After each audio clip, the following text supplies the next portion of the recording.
Hello, it's Duncan. You may have discovered that computer programming is hard. In my experience, test-driven development makes it easier, and we should definitely listen if the code is trying to tell us that it doesn't want to do a thing. But there are some times when we just have to push through the difficulties to get out the other side. This week's task should have been easy, just writing a composite version of our items repository. In practice, it was hampered by finding a bug in our database, having to deal with JSON mapping issues, and my insistence that we shouldn't break a working system. At least this last requirement means that we can explore defensive coding.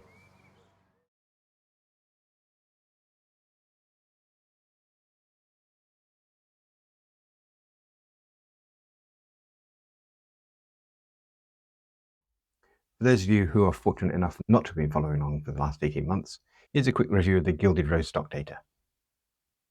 When we came to the project, Alison was storing stock data in an Excel file. That's here, although it didn't originally have these IDs or this last modified. And basically she was keeping the name of the item, its sell by date, and its current quality in this file. The only problem is she needed to update the quality every day with these arcane rules. We persuaded her to work with this file as a tab separated file so that we could read it easily. And although that's a bit of a pain with Excel, she doesn't take items in or out of stock very often, so she doesn't care much. Our software then sees this tab separated file on disk and reads it with the stock file items. And every time it does, it works out whether it's out of date and so whether it needs to update the item qualities.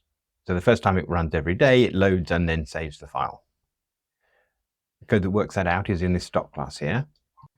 And then once we've loaded and potentially updated the quality of the stock, the price stock list loader goes off to a pricing service, which is somewhere else on the internet, and adds prices to every one of these items. And then we take that and render it as HTML in a page that looks like this. Now, Alison is quite happy because she doesn't have to update the quality of items every day, and she doesn't have to make phone calls in order to establish how much she should be charging. But using Excel to manage stock is a bit of a pain. So she'd like to be able to use our software to add and remove items from stock, maybe even manage a shopping cart. We'd also like to get away from Excel. Managing the data in a single file is a pain for us. We'd like to move the data into Postgres. In order to get there then, we took our stock file items and extracted an interface from it, this items, and then we implemented that both in memory here for testing and with the Duke SQL library. So if we look at that. So now we have all the parts that we need in order to store the data in Postgres rather than a flat file, but we need to manage the migration. Now I suppose we could just work late one evening after the shop is shut and move all the data into Postgres, but instead we're going to practice our engineering skills by running both systems concurrently for a while. That will reduce the risk and save us having to stay late when we'd rather be in the pub. And our strategy for running the two persistence types at once is going to be to take our items and write a special implementation that reads from and writes to both sources. It will check that it always gets the same results both ways. If they're not the same, it will let us know. But to start with, at least, its primary source of data will be the flat file. So the flat file code that we know is working will be checking that the Postgres code is working. Once we've run that for a little time in production and have confidence that our Postgres code is doing the same job as the flat file, then we'll be able to remove the flat file. This is another expand contract refactoring. We're going to make the system bigger, running both sets of code for a while in order to migrate and then remove the initial implementation. Okay then, this is very much going to be production code, albeit production code that won't last long. So we'll start with a test. And I think the thing we're writing is the dual items. So let's create in our persistence package a new Kotlin file of dual items test. Now we can start using this to drive the creation of our class. So we say we've got val items, which is of type items. Now some sort of transaction, we'll come back to that. Let's say no transaction for now equals a new dual item. And then we can create a class and we'll do it in here for now. And now we know we need to implement some members. So let's have IntelliJ do the always for us. Good. Now our dual items is going to take two other implementations of items. The first one is our source of truth. Now what should we use for that? In production, we're going to have our stock file items, the one that reads and writes from the flat file. But that's a bit of a pain to use in tests. And we have an in-memory version of items, which I think will do just as well. So let's pass that into here and use that to generate our constructor. And we know that we don't actually care this is in-memory items. It just wants to be some other items. Now again, items need the type of a transaction, and our stock file items is untransactional, as is our in-memory item. So I think we could say that this can be any type of item that doesn't need a transaction.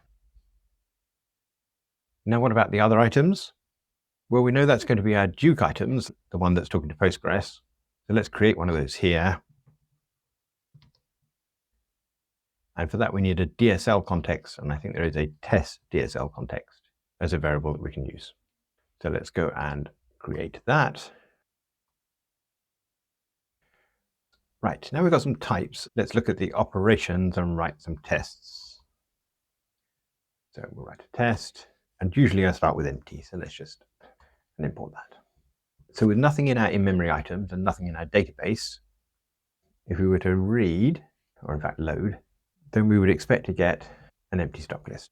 But load returns a result, so we actually expect a success. So that should be success of empty stock list.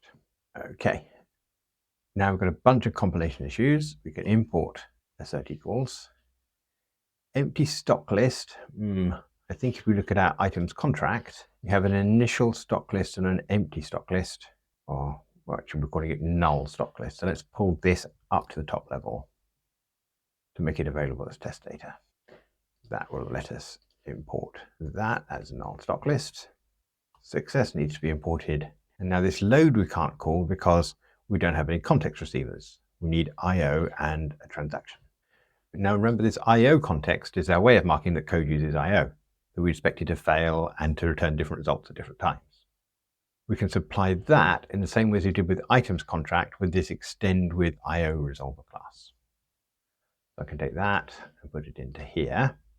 And that allows this method here to be context of IO. But that still doesn't compile because now we don't have our persistence context. We said that dual items is an items which has no transaction, but actually that's not true. It's going to have the same type of transaction as our Duke items. If you combine one item that has no transactions with another item that does actually have transactions, then you need to supply the transaction to this. What does that mean? Well, normally what we'd do is we'd take our items and we'd say in transaction in order to provide a transaction to an individual operation. So we should be able to say, take this in here and do that. We'll come back to the type of transaction in a minute. Okay, can we run this test? Let's have a go. Now it compiles, but it doesn't work because everything is not yet implemented. You can see here with these dotted lines, the first one that's failed is this in transaction, and there's our to-do. So how do we implement this? Well, our source of truth has no transactions, but Duke items does. So I think we want to say this is return other items in transaction, run the block. Now, other items is not yet a property, but we can fix that. Now we have a problem that other items provide the Duke TX context, and we're saying that we have no transaction context. But that's not true. We actually have Duke TX context. And that's what we supply to this block here. And we can fix that and that while we're here. Try running. And it looks like we need to fix this as well. And in fact, at this point, we can remove this. It's done its job. Run. Now what's failed? Well, our load is unimplemented here. And to get that passing, we can just return whatever our source of truth says. Our source of truth isn't yet a property, so we can do that. However, our source of truth needs to run in a block of no transaction. So that will be source of truth run in transaction, source of truth load. Try again. And we have a passing test. Okay, I've moved dual items out into its own file now so that we don't have to scroll up and down so much. And now we can get to the meat of what it does. Now, loading nothing isn't very interesting, so let's set ourselves up with the in-memory items with something in it. So we'll pull this out into a property, in-memory items, and then in here we'll populate that. So we'll have to say in-memory items, in transaction, in-memory items, save. And we've got a sample stock list in our contract, so let's just pull that out. Upper level to give us something to work with. So in here we can say save the initial stock list. And if we do that, then we should get success of the initial stock list. And we can name this test to be returns result from source of truth. That's still true. Yes, it is. Now let's just tidy this a bit by inlining that and putting these on their separate lines. And now we'll write a test. We'll duplicate this one. And for what happens if our other items return something different. So I think this can be raises an event if other items disagrees. So that tells us that our dual items also needs to know about our analytics, the way that we log events. So we'll give ourselves something to capture those events. That can be a mutable list of anything really. And now we'll say that our dual items needs to know about analytics. And if you've been with me, you'll know that analytics is a function that takes an analytics event. So we can satisfy that with analytics is events add. And now the difference between these two tests is in this case, we should have no items in our events. And in this case, we should have one. But otherwise these tests are the same and they can't both be true, so we'll need to change our setup a bit. So in this case, we want our other items to also have saved the initial stock list. So we can duplicate this and say other items, which we can't see yet until we pull this into a field of other items. And now we can say other items save initial stock list. And we also need to make sure that we clear the database between tests, because this is actually talking to Postgres. And so I think in Duke items tests, we have a before each that we can use in here. Let's just see how that does. And the answer is that our event test fails because we're not yet raising any events, which is kind of expected. So back over in our items, we're going to have to load twice. So here's our load.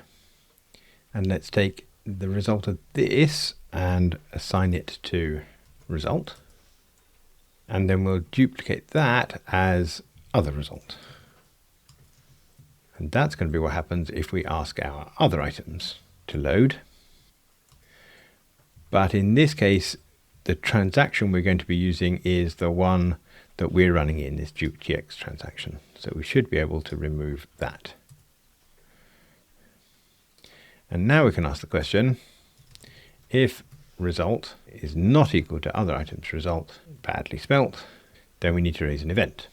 So that will be analytics, and we're going to need an event to tell us something went wrong. And for now, we'll just say stock list mismatch and ask IntelliJ to create that for us in here. Okay, let's run. And we pass, so we're making some progress. Returning to our tests now, it's difficult to see the difference. I think maybe what we'll do is we will save specifically the null stock list in this case. And so we can see it will drop these down like this. And here, and run. Good. Now, if this does fail in production, we're probably going to need more details about what went wrong. So let's make this a data class, and we'll give it a val expected, which is a result of our stock list and a stock list loading error, and an actual. Now we can populate that in here with the expected one was the result, and the other item's result is the actual. And then over in our test, we can show that we get that event. So that's assert equals a stock list mismatch of success of initial stock list against success of null stock list. And that thing should be events first. Let's run that. Well, that's really unexpected. Let's click to see why. And we have a stock list mismatch, which is the same, except here, where it looks like we saved a stock list with a timestamp of the epoch, which is midnight on the 1st of the 1st, 1970, but we read that back as 1 o'clock in the morning. That's very strange.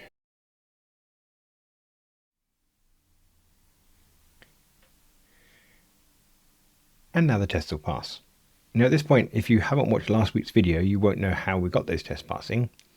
I won't provide a link at this point because the whole point of publishing it last week was not to interrupt this week, which, to be fair, I have failed to do. But if you'd like to see that, then wait until the end of this video and then go and play last week's. I'll put a link in the show notes. The important thing is, though, that our dual items load now works. Let's run the test for save. I think it should be a bit simpler. Well, right from scratch, we'll say context of IO, test fun saves to both items. Now we should try and save, so we can say saved equals items save our initial stock list. In order to do that, we know that we need to be in the transaction. So that's items dot in transaction. And having done that, we can assert that result, which is saved, is our initial stock list. Maybe just pull that up there. So it should be that success of our initial stock list is what's come back when we save.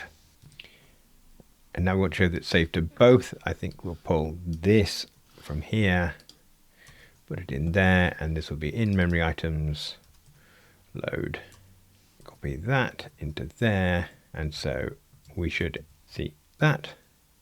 And likewise for our other items. Run that, expecting to fail because with this to do. And gratifyingly it does. Check why, and we're right.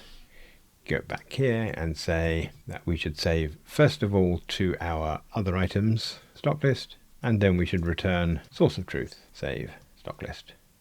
But again, we need the null transaction because this is using our Duke transaction. So we can say this is source of truth in transaction, save the stock list. Does that work? Yes, it does. Good. But now, in the same way as with load, if our source of truth and our other items disagree, we'd like to raise an event. So I'm going to run this to raises event if other items disagrees on load.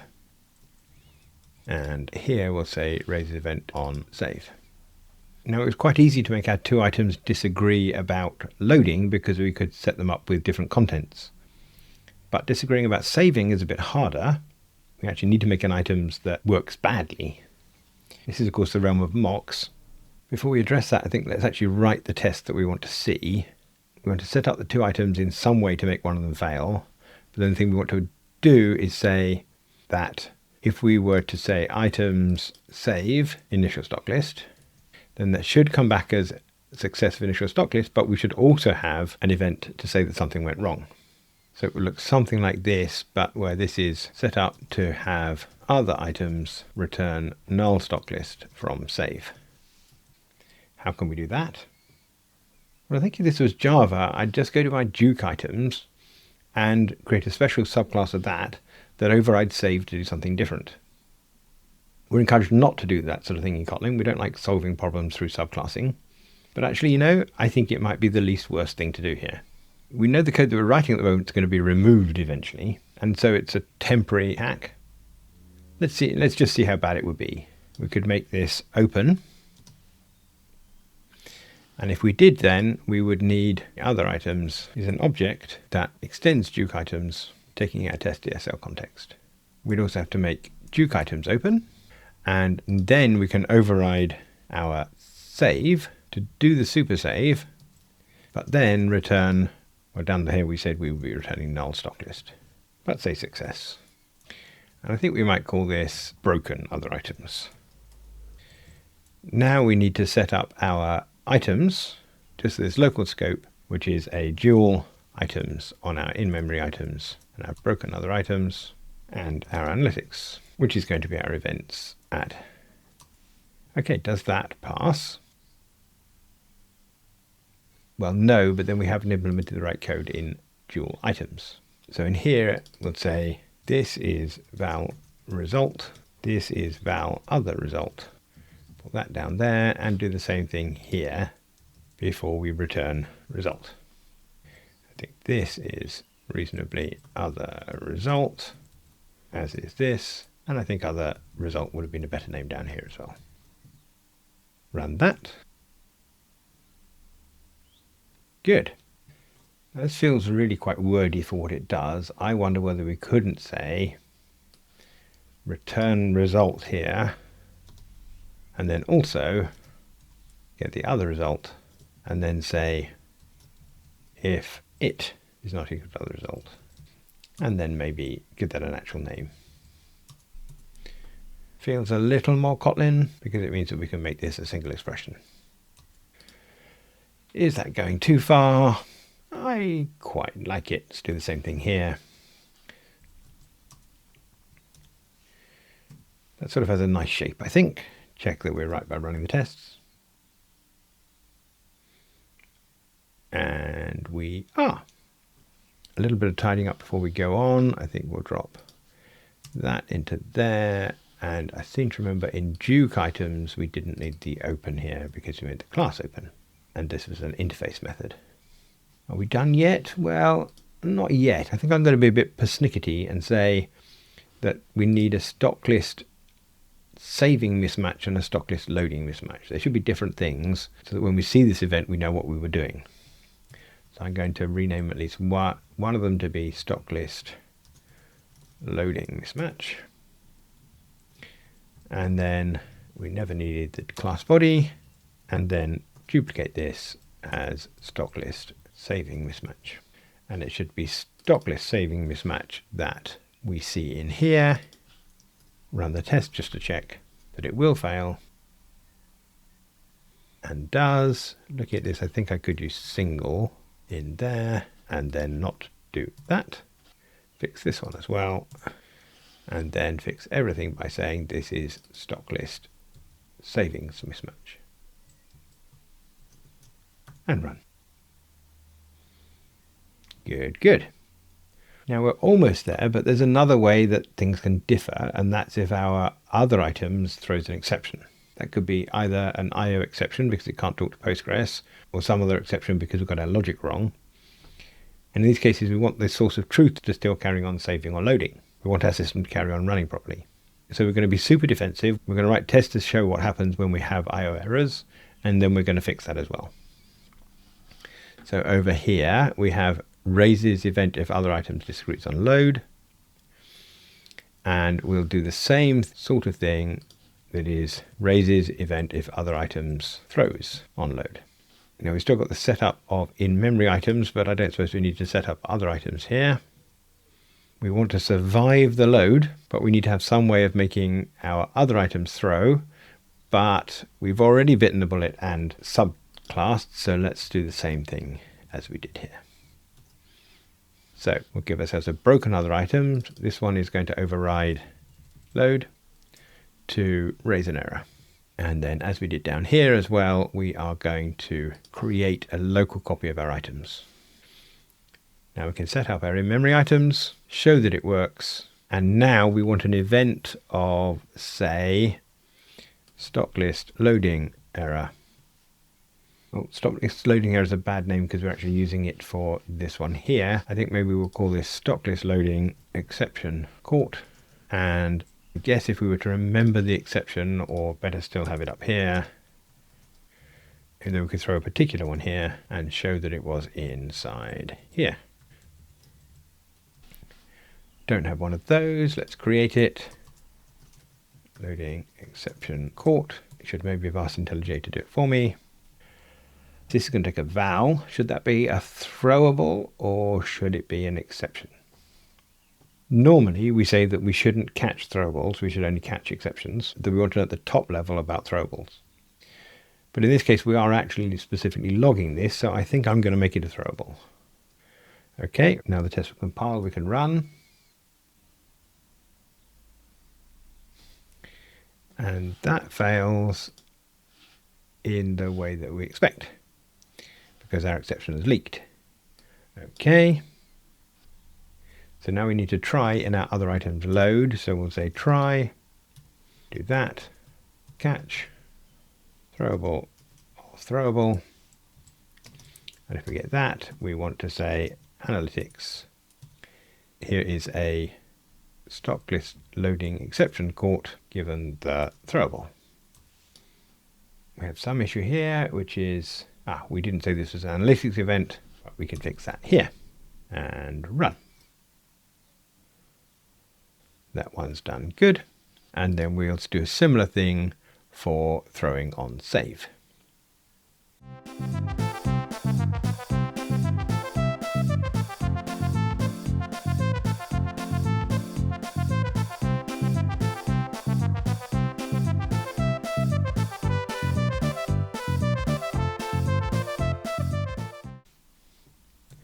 Does that fix it? Yes, it does. Okay, as we're being super cautious and trying to make sure that we don't break our working software by adding this code in, can you think of anything else that can go wrong here? I'll give you a couple of seconds. Did you get it? Well, the answer that I have is that all over the place in dual items, we're assuming that this analytics works. Now, analytics is a function that takes an analytics event and writes it out in structured logging. But at the moment, we don't know whether we can actually render these classes. Let's remind ourselves how we render them. Have a look at analytics event, for example. And you see we have this logging analytics here, which uses a logging object mapper, writes an envelope. Inside the envelope is our event, and this object mapper is JSON. Now, JSON uses reflection, and we'll have a stab at most things, but we can check how it actually renders by going onto our dual items tests and saying that our analytics here is not just events add. So what I think I'm going to do is create this thing as a field, although it's not a field there yet. Let's move it down into here, and we'll have to tell it the type. And I think the issue here is that events add is that add returns something. So we can't use the method reference here. We have to convert it into lambda. Let's see whether that's true. Well, IntelliJ seems to be writing checks that I can't cache there. Let's try, this is events.add it. Okay, that does compile. Now we can take that and say that, let's call it checking analytics equals analytics then, and now that's this extension function here, which chains to analytics together. We're going to chain it together with the logging analytics to check that that works. What's our logger going to be? It's something that takes a string and returns unit. Well, println will be nice for us there, because then we'll see everything to the console. And the object mapper and the clock we can default. And some issue here that I don't understand. Foundation, then that's the one. And in fact, we can make that an infix function call and maybe drop that there. Now, if we use our checking analytics in here and in the other places, maybe I should have done that better.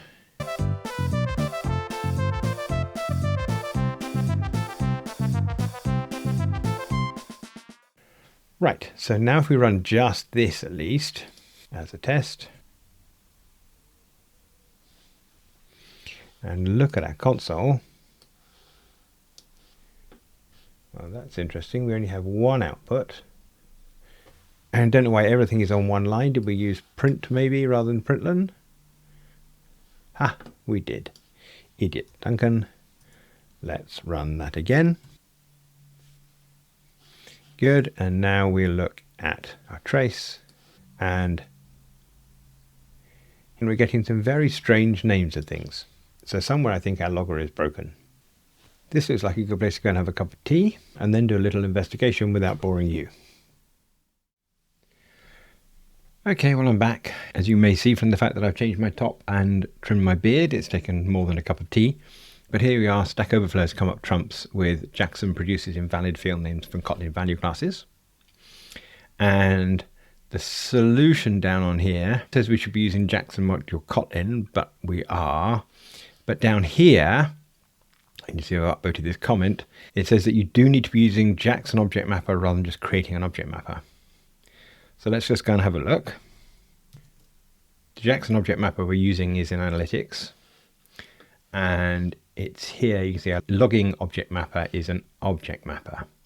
So we're not actually creating the one that knows things about Kotlin. So we should change that to JSON object mapper, and then we can apply changes to that. Let's try running, see what we get. And that does pass. And then looking at the names here, we have ID and name and sell by date rather than those things with odd prefixes. So we fixed that. However, I note that whilst we've got a number of items here, we've got 1 item, 2 items, we don't have a sell by date. And I would expect a sell by date because this is a stock list, and a stock list has a last modified and items. Oh, not sell by date, last modified. So where's that gone?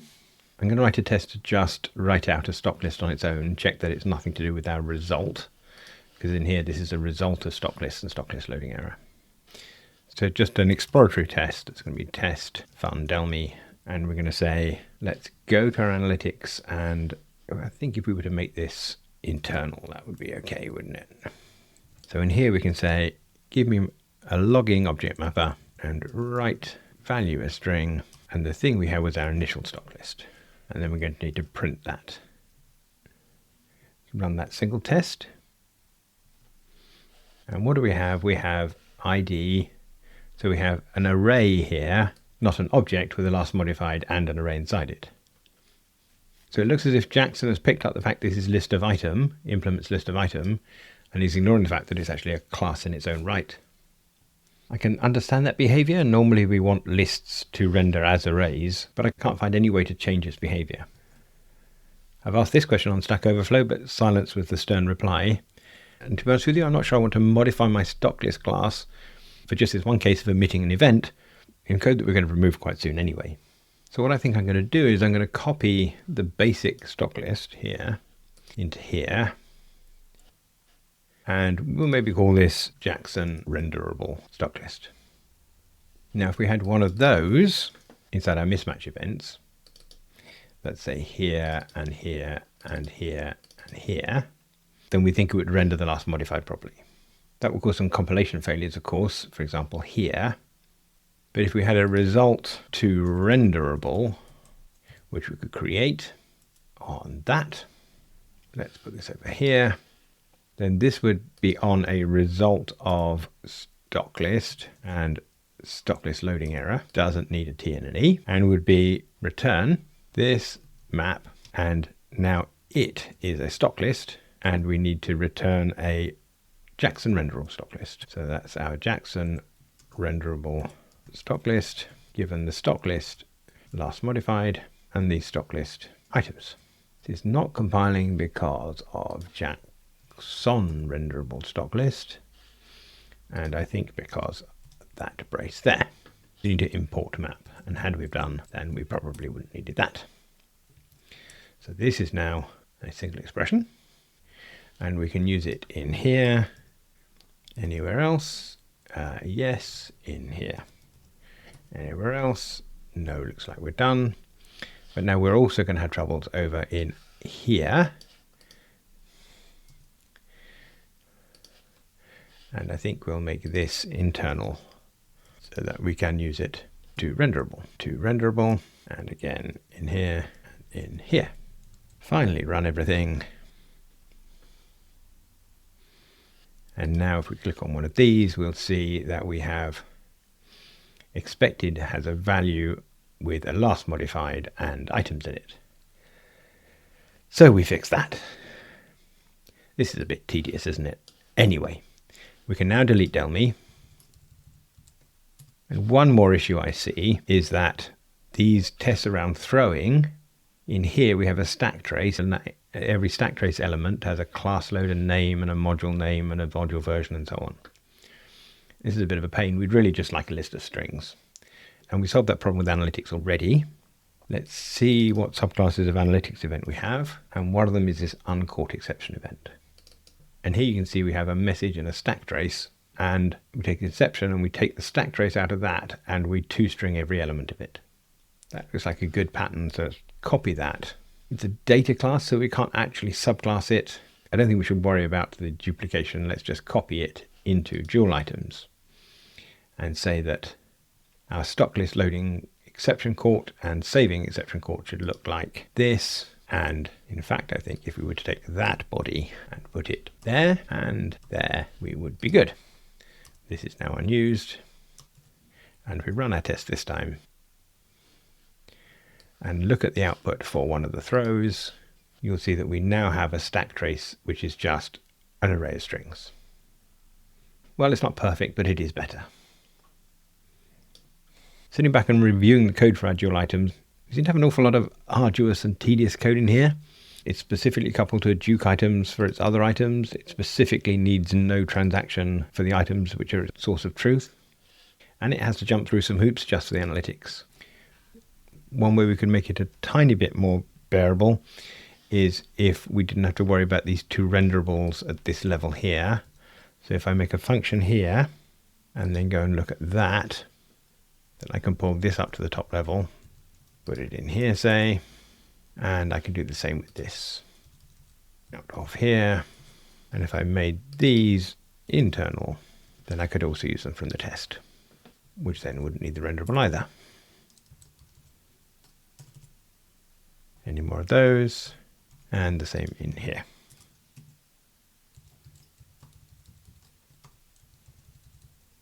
Let's run all the tests.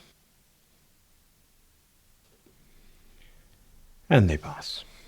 Is it safe to check in? Well, it is, because we're not actually using dual items anywhere in our production code yet. So let's draw a line under this for now by committing. And this is now implement, but don't install dual items. Commit that. Done.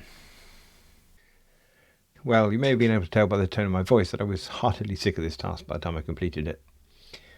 It didn't help that we had the digression into storing instance that I covered in the last episode, but what I didn't show you was that installing FFmpeg through Homebrew had upgraded my Java version to 20, which isn't yet supported by Gradle, so I had another 3-hour version just to get the project compiling again. Pile those sort of difficulties on top of some pretty tedious code and it's easy to get bogged down. In these situations, we can make poor technical decisions, so whilst I've committed the code, I wouldn't be happy if it was actually invoked in production.